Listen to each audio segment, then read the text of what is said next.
The following is an original audio series from Sierra International Machinery, Pile of Scrap, with your host, John Sacco.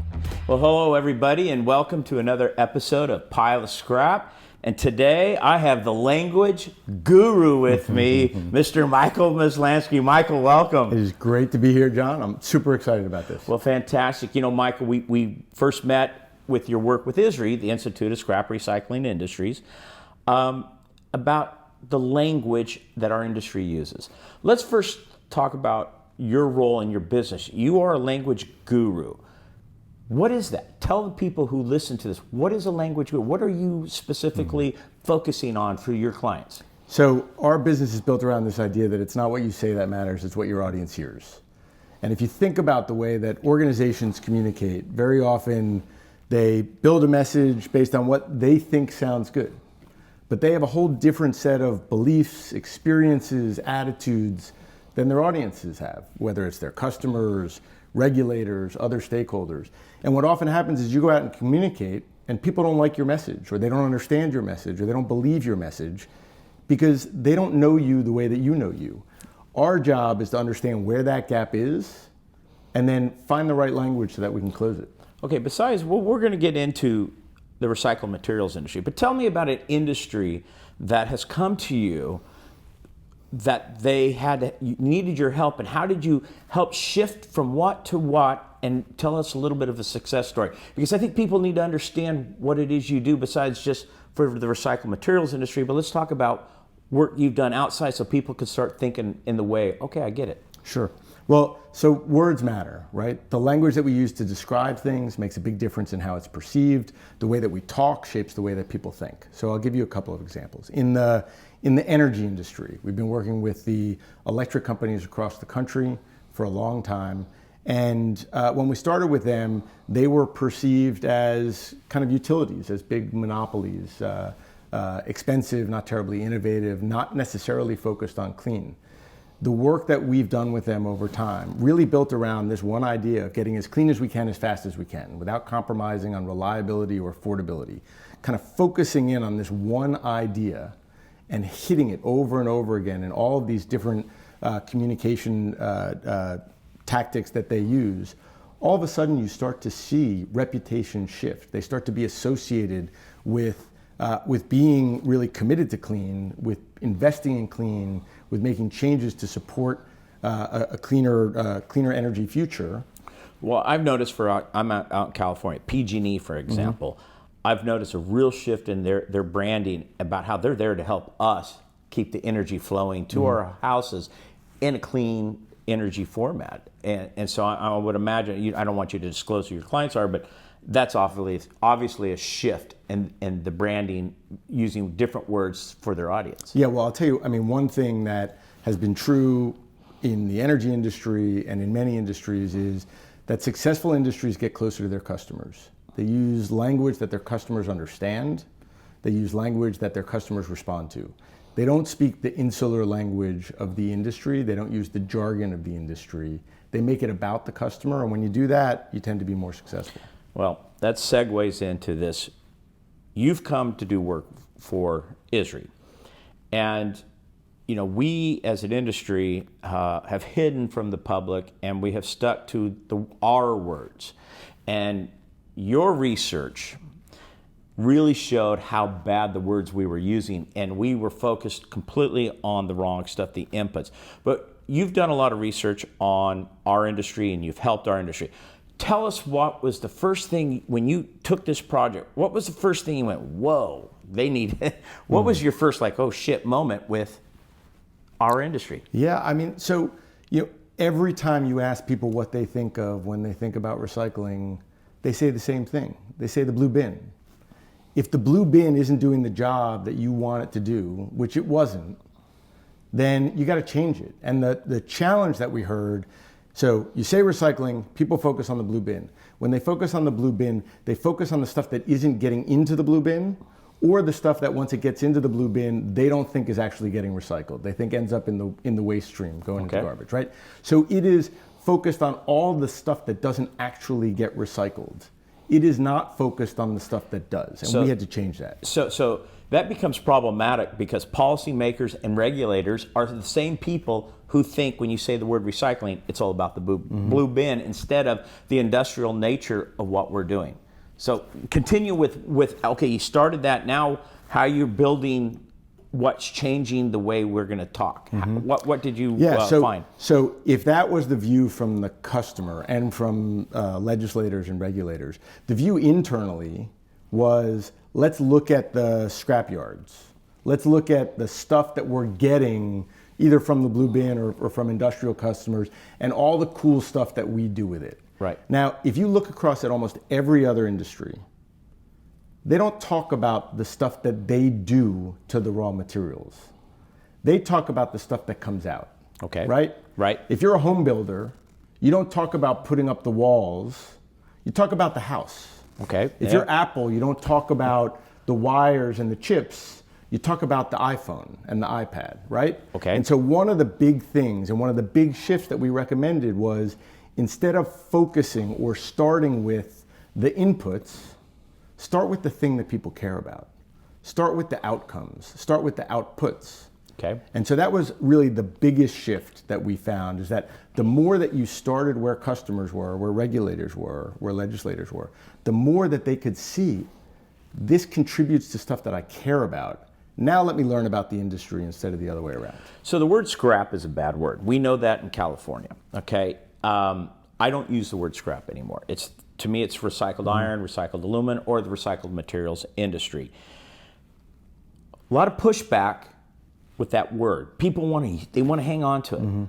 What's your message to those who want to hang on to these words that are really detrimental to our industry? Why do they need to understand the change? So, look, I think this happens a lot, right? Change is hard. Changing language is hard, particularly when it's your industry and you're emotional about it. The question that we ask is, what are you trying to achieve with your communication? Are you trying to satisfy yourself, or are you trying to achieve another objective? If your objective is to educate, to engage, to persuade outside audiences, then why are you using language that they don't like? Because every time that we test it with those audiences, it leads to negative associations. So you may like it, that's fine. Talk about it at home. When you're trying to do something with your communication, use the language of the people that you're trying to communicate with. So my biggest takeaway, and the timing was incredible, when you said, let's focus on the output. Because when I started hearing what you were saying about the output, we started creating the docuseries Repurposed. And when you start with the metal recycling yards, that are the raw material suppliers for electric arc furnaces, and their output is new steel, and that new steel is going to bridges and to highways, things that people can connect with stadiums. When you started looking at this and you started seeing the output from our industry, where would light bulbs go off with you, or what did you say, wow, I really didn't realize all the output that this industry is responsible? What is the recycled materials, in your opinion, when you saw it? What was the surprise on the outputs? I mean, I was a consumer. So when I thought about recycling, I thought about plastic and paper also. When somebody pointed out that there was metal that was recycled, I got it. But I didn't know that, the aluminum that is in existence today has probably been around for 100 years. I didn't know that all the steel, or 70% of the steel that is produced today, is recycled steel. Like, these things it's huge numbers. It's a huge component of so many of the things that we kind of take for granted or don't think about. And when you start to look around, as you point out in Repurposed, when you start to look around and say, go live a day without recycled materials, it's a powerful idea to think about. Well, and it really is. And so I because of the work that because I was part of the committee that worked with you, Michael, on this, it really, for me, was an aha moment about we're going to stick to the outputs. So to people who will see this who aren't in our industry, what do they really need to know about our industry? What would you say to those who are going to watch this on Amazon Prime, or who watch my podcast but who watch Repurpose? When they see it, what do they need to know? What would you say to them about us? Yeah, so I think if we think about some of the topics that are so important to us today, infrastructure, supply chain, the environment. If you think about infrastructure, so much of the infrastructure that we need to build today needs to be built out of recycled materials. Because if it's not built out of recycled materials, it's going to be mined. It's going to have to come from virgin places, forests, mining otherwise. So it's bad for the environment. So the fact that we get to use recycled materials means that not only can we build the infrastructure, but we can do it in a way that is more sustainable, and it's a renewable resource. And then when we think about supply chain, and we think about the costs and the challenges of either getting raw materials from overseas, from places that we may not have the best relationships with, or that cost a lot to get the materials from, or that are bad for the environment when we got to ship them overseas. Right. Now all of a sudden we've got sources that are renewable sources that are sustainable, and they're secure because a lot of them are coming from here to be recycled and then to put in materials here. A fantastic point. So recycled iron saves over 60% of CO2 emissions versus virgin material. Recycled iron saves over 60% of energy consumption. And if we're going to be sustainable, isn't that an important message to get out? Absolutely. I mean, we are a renewable source of the raw materials that we need to build the everyday items and essential infrastructure that makes our economy go. I have a saying that CO2 emissions don't have a border. So in America, there's activists who don't particularly care for the steel industry or the foundries for aluminum and copper or paper mills. They would like to see this go someplace else.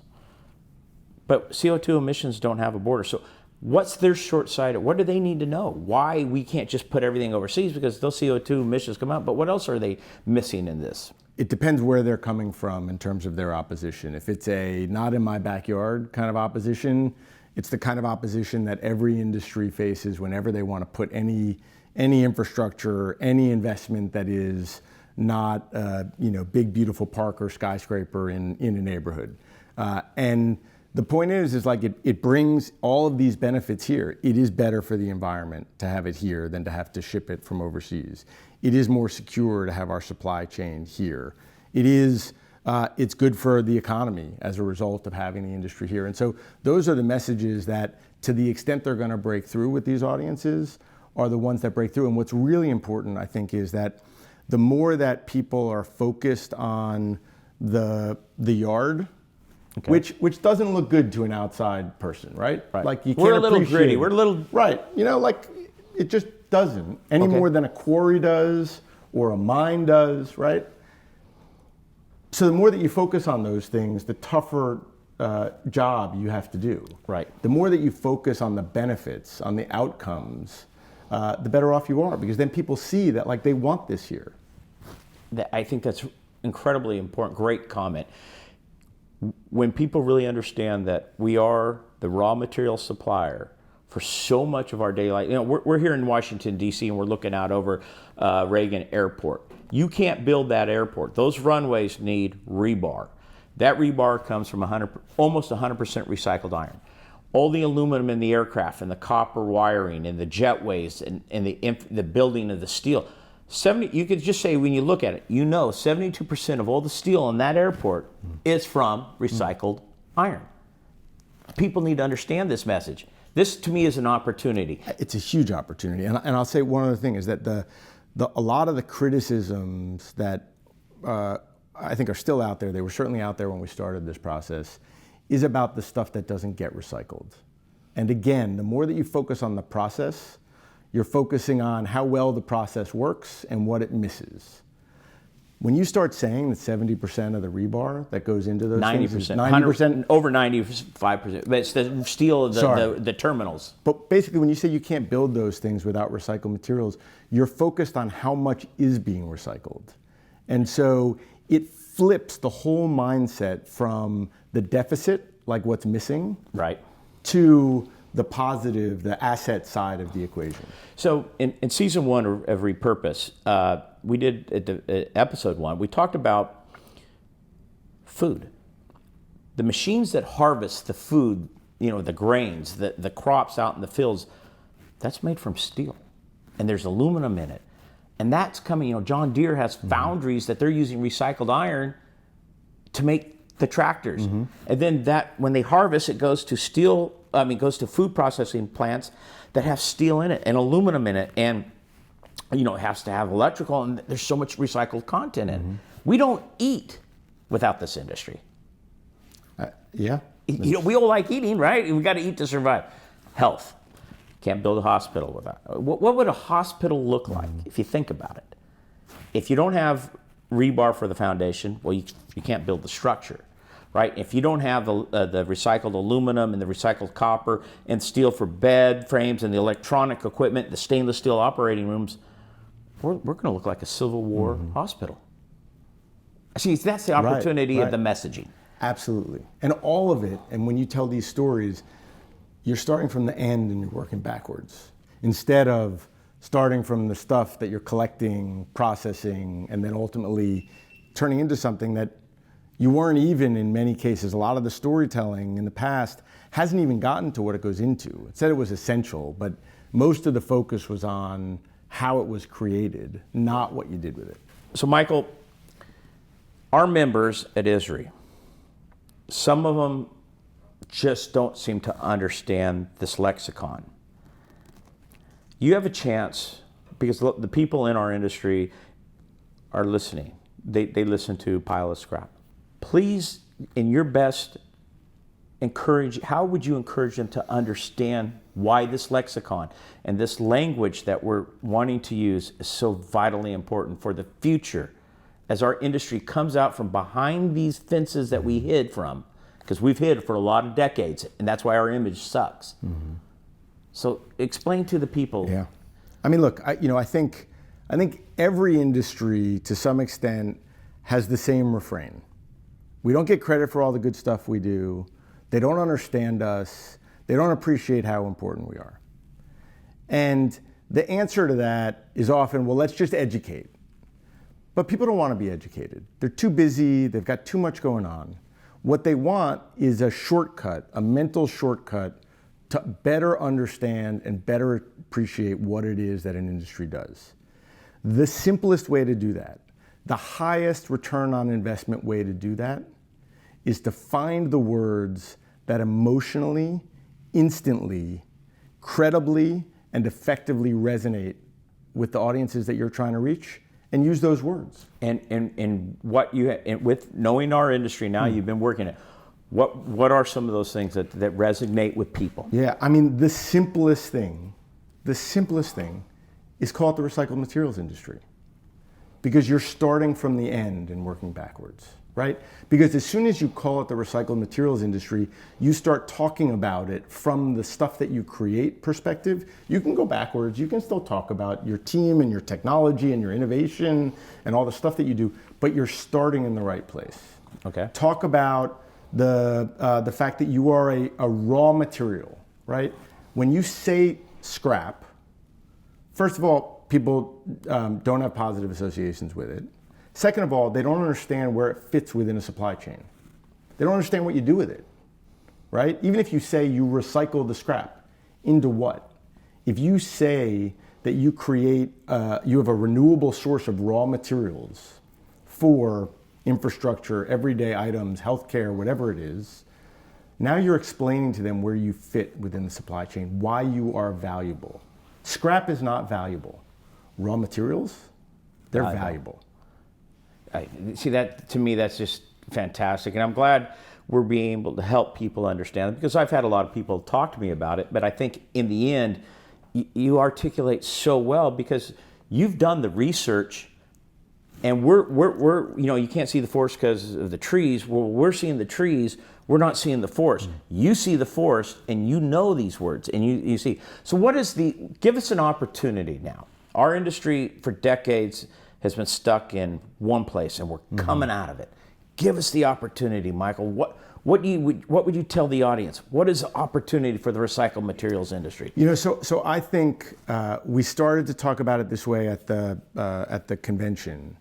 The idea that recycled materials are what we're made of, and this idea of what blank is made of, right? What roads are made of, what planes are made of, what cars are made of, what healthcare equipment is made of.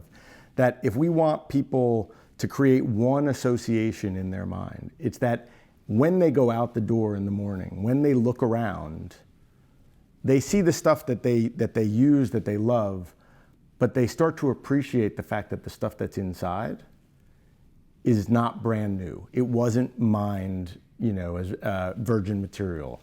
It's a renewable raw material. It's been reused. And that there's an industry behind that makes it happen. But that if you beat that drum, you go into legislators' offices and you start telling that story, they're going to be much more likely to want to support you than if you're something that they can't really relate to. So I was up on the Hill talking to a particular congressperson. I'll leave him, for the purpose of not disclosing, because people will think it's a political thing. So in the restroom in that office, they had Kohler toilet and faucet and plumbing. Well, Kohler in Wisconsin makes all their product from recycled metals. And when I told them that, it's like, now they changed. Now they know you can't have plumbing without what we do, because brass is zinc and copper mixed, and it's melted in foundries here in the U.S. and Kohler's a U.S. brand. They can get that. They can latch onto that. People can latch onto this, and this is what I try to encourage people. And obviously, that's what you're trying to get the masses, because you're kind of the outsider. I'm like, you're the one who I think has influence, because I'm the choir. You're not. Mm-hmm. Yeah, and I'll just say, one thing that is important that industries often don't recognize is that communicating is hard. Doing it well is hard. Getting it to break through is expensive. And the question becomes then, you can change your language, and that is not expensive. But to get that message out tends to be. It takes a lot of work. The question is it worth it? And I would go back to why we were brought in to begin with. The industry recognized that it was not being perceived the way that it wanted to be perceived. Right. And it wanted to change that. And so the question is, if you know that you can change perceptions because you're seeing it in one-on-one interactions, and when you tell the story the right way, you get a different reaction, why wouldn't you want to invest the money to tell that story so that more people understand it, appreciate it, and respond to it? That's incredible. I think it's very well said. So you talked a little bit, there's an expense to it, but also with social media and your cell phone, it's not real hard to put something out there and that doesn't cost you really anything, from Instagram to LinkedIn, TikTok, Facebook. These social media platforms, there's so many people. And if we're going to get people outside our industry to know our story, to know what we do, it's going to take more than a handful of people. I think everybody in our industry should be doing this every day. Thoughts? Yeah, look, that's where it starts. The best ambassadors for the industry are the people in the industry. And that is low cost. It's actually low effort. And it is a really important place to start. It makes everything else go further, whatever it is that you decide to do. And if you don't do it, and you're not sending a consistent message across the industry, then you're just shooting yourself in the foot. It's consistency. But that can be exhausting. Mm-hmm. Being there every day can be exhausting. I've had several people tell me, how do you do it every day? It's the first thing I do. I sit down at my coffee shop every morning and I make my post. And I've been out there talking about it, and I'm encouraging people, okay, so maybe you can't do it every day, but you can do it 5 days a week. Look, maybe you can't do it 5 days a week, but you can do it once a week. Okay. Right? If you think about where a lot of the people are coming from, you build habits one bite at a time. Okay. Right? And so, make a habit that you can live up to, right? If you had everybody in the industry posting once a week, how big a multiplier would that be on what's being done now? It's game changer. So, start there. Then people will see that they get the positive feedback, and then maybe they do it every day. Well, there's that old saying, you wish somebody would do something. Well, then I realized I was that somebody, and that's why I started to do Repurposed. Because in the end, I do want to change the narrative of our industry, because I realized, talking to some very important people in government and people throughout the community, they just have no idea what we do. They don't know that our raw materials actually is how they live their life. Like, there's this marina right below us, Michael. All the propellers, bronze. Well, where's that material coming from? It's from recycle. All the stainless steel railings, all the aluminum in the marine industry. So much recycled content in it. And it just, we can keep going. I mean, I'll tell you, so my team that worked on this, to a person, thinks that this is one of the most important things that they've worked on. And I think when we talk about it, we talk about the fact that this industry sits at the nexus of so many of the most important trends that are going on right now. And it isn't getting the credit for it. And it warrants a lot more credit for what is being done, as opposed to the criticism for what could be done and what isn't being done. And so, this is a message that needs to get out there. It's got to be repeated. We tell people that, until you're ready to throw up from having said the same message so many times that it makes you sick, you have not said it enough to break through. Well, I think there's something incredibly powerful what you said. Your staff that worked on this, they didn't know how the impact on their data. So just think about that. You're hired to help our industry change the way we talk about it. Your staff is going, wait, what? My daily life is dependent on it. That's just is as powerful as anything out there, that your staff who does all these language projects realizes that the recycled materials industry is probably on the forefront of the most sustainable, environmentally friendly industries there is. Yeah. And we can't be, 96% of of all the materials recycled in this country by weight is not coming from the blue bin. We need to celebrate that 96%, right? Absolutely.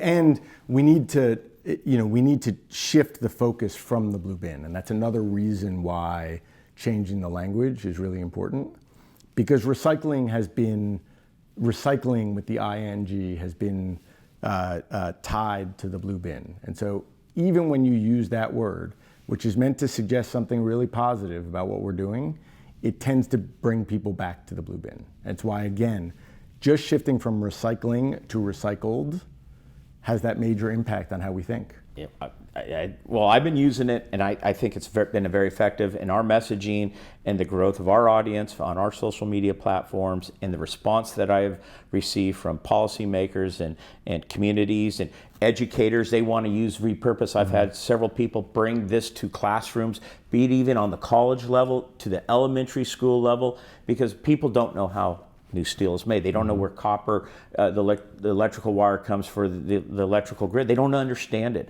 And I think it's very important. And we're seeing people want to put this in the schools as a curriculum, just for education. School bus, okay? Kids go to school, a lot of kids go to school in America on a school bus. What do you think the materials of that school bus, where it's coming from? Right. The recycled materials industry. So I think the education of what we do is vitally important too. So, it's a full court press as far as I'm concerned. Our message needs to get out there, and everybody needs to participate. It's the only way that it works. And it's hard. It takes a lot of work from everybody. There are a lot of other industries out there who are trying to get their message across. There are a lot of other companies. You got to be in it to win it.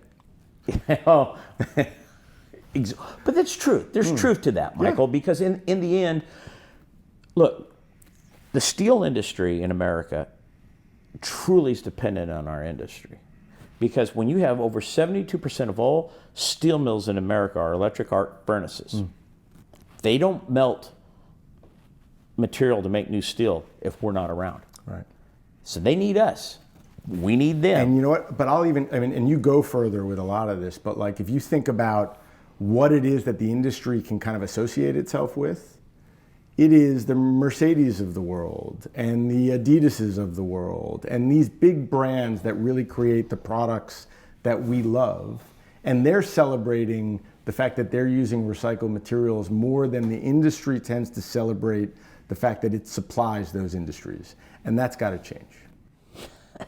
You know, I shake my head because it's so well said. And I think this message, I think people are going to change their minds and it's going to start jumping on board, because you have articulated with me today so incredible and with this one-on-one, but people, as they listen to this podcast, are going to get this one-on-one. They're going to be in my seat listening to you. That yes, they hear my questions, but they're going to be listening to you on the why this is important. And like you say, Mercedes is out there saying their car is made from all this recycled material. We need to be saying, hey, Mercedes, that recycled material that you're using came from our industry. Mm-hmm. Yep. Right? Adidas, Absolutely. your shoes, you're using recycled plastics in your shoe. Where'd that come from? Came from the recycled materials industry. So that's incredible. I got a comment, and I want your feedback on this. I took some videos of the crap in the water down here in the rivers, and I do this often on the Mississippi when I was in Davenport. I see a lot of plastic in the water, and people associate recycling with plastic and plastic not being recycled. Now, I believe it's a people problem that plastic gets in the water. People aren't doing their job. John Q. Public, stop putting your crap in the water.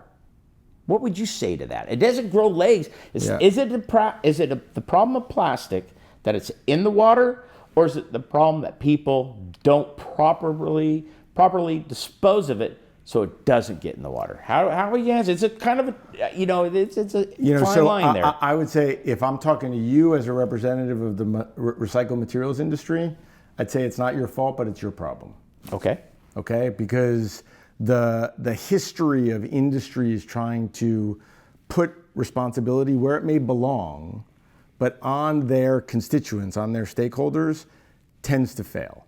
Okay. Now, you can collaborate with the public, and you can look for ways to better engage them, to say, your neighbors are recycling, why aren't you? Or, you care about your neighborhood, why are you letting it get, littered with plastic? Or other mechanisms that could be used to encourage customers and the public to recycle.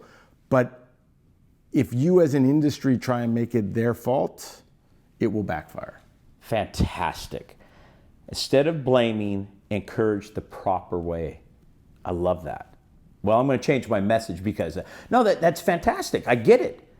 I absolutely, it's just like the light bulb goes on with me, because I think, I never considered that. So let us encourage the people how to do it properly. Industry in America does not, by any stretch of the imagination, their residuals from manufacturing, all the metals in paper, in the manufacturing of products, they know the value of it. Mm-hmm. Last question before we finish up here, before we bring this into for a landing. If a pile of gold is not considered waste, why would a pile of recycled iron be considered waste? Because gold tells the story about what it becomes, and iron in the past has not, but it's going to now, right? Because you can't visualize what that pile of iron is going to become. You can visualize what that piece of gold is going to become. And so, it's on the industry to reshape the perception of that, because they have, they both have a lot of value, but if we don't help people see it, then we can't expect them to value it. Fantastic. Michael, this has been an incredible podcast, probably one of my favorite ones, because we get just to talk. One of the favorite? Well, I'm going to be dissing a lot of people if I say you're the absolute favorite, right? But one of my favorites gets you right up there, right? Okay, can we agree on that? That's great. I'll take it. Well, that's fantastic. Michael, thank you for coming with me on this journey to tell the story. And hopefully we can change the way people see what we're doing. People will get on board and change the way they talk about our industry. And we'll make positive change for the future. And I appreciate all your help, all your commentary. It's just been fantastic. Well, thank you. It's great to be a part of it. And that's it for another, what I'm going to call an amazing episode of Pile of Scrap. This has been a Sierra International Machinery original audio series. Thanks for listening. Please share this podcast and make sure to subscribe.